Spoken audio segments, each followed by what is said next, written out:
Let's take a quick look at the US-23 twin. My father started construction somewhere in 1950. I don't know the exact date or so on. But anyway, he started construction in 1950, and when winter came, it shut down construction. And they resumed back in the spring of 51. And June the 21st of 1951, they opened the theater. And it was obviously a single screen at that time. Yes. Now we are looking right now, sir, at footage of the old screen. Arson. 3 teenagers broke in and burned it down. Now this was when you were closed for the season? Yes. This happened the 20th of March of this year. Can you tell us anything about the old screen? Like I guess they used to light up a neon and stuff. It was pretty cool. Did that flag light up at night? All the neon lit up.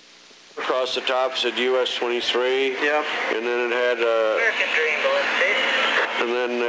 had a shield, and then off the shield it had 2 arms. And yes, it did all light up. Besides that, all across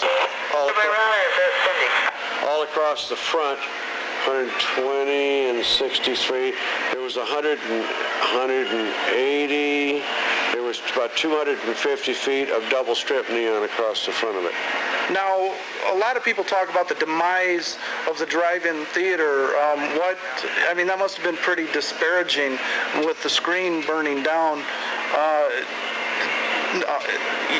I guess it took a lot of courage to rebuild it. There's an interesting story about the screen and where it came from.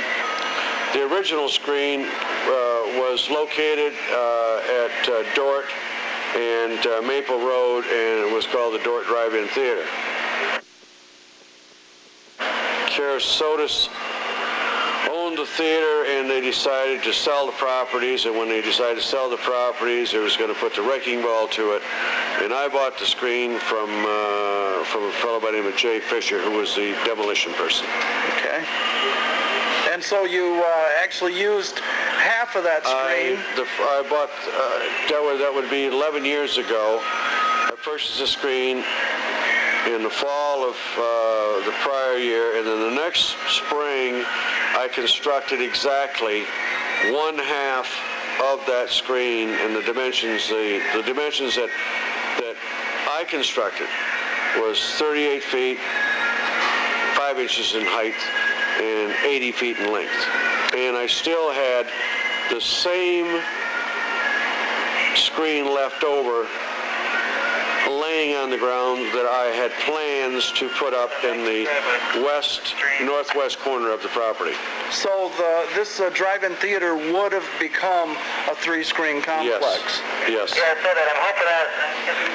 And I'm sure people can hear the radio in the background. We are here when it's actually operating. What kind of crowds do you get here nowadays?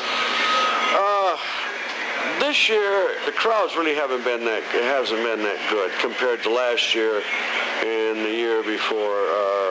I just don't think the pictures. We just don't have the pictures this year that we had last year and the year before. So is it encouraging to look to next year to be open, or? Oh yeah, absolutely. It's always encouraging. You don't do so well this year, you're pretty well. Maybe next year's going to be better. So it kind of fluctuates and whatnot. Well, this year has, and I don't know. I mean, it could have been due to the fire. People always hear bad news. Right. They put bad news on the front page of the newspapers. That's what sells newspaper. Yep.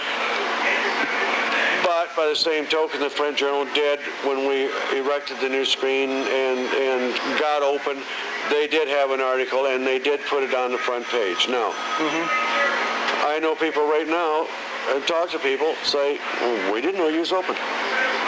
Everybody's seen the place burn down. Yeah. So Channel 12 was out, Channel 5 was out. But it's going to take a while.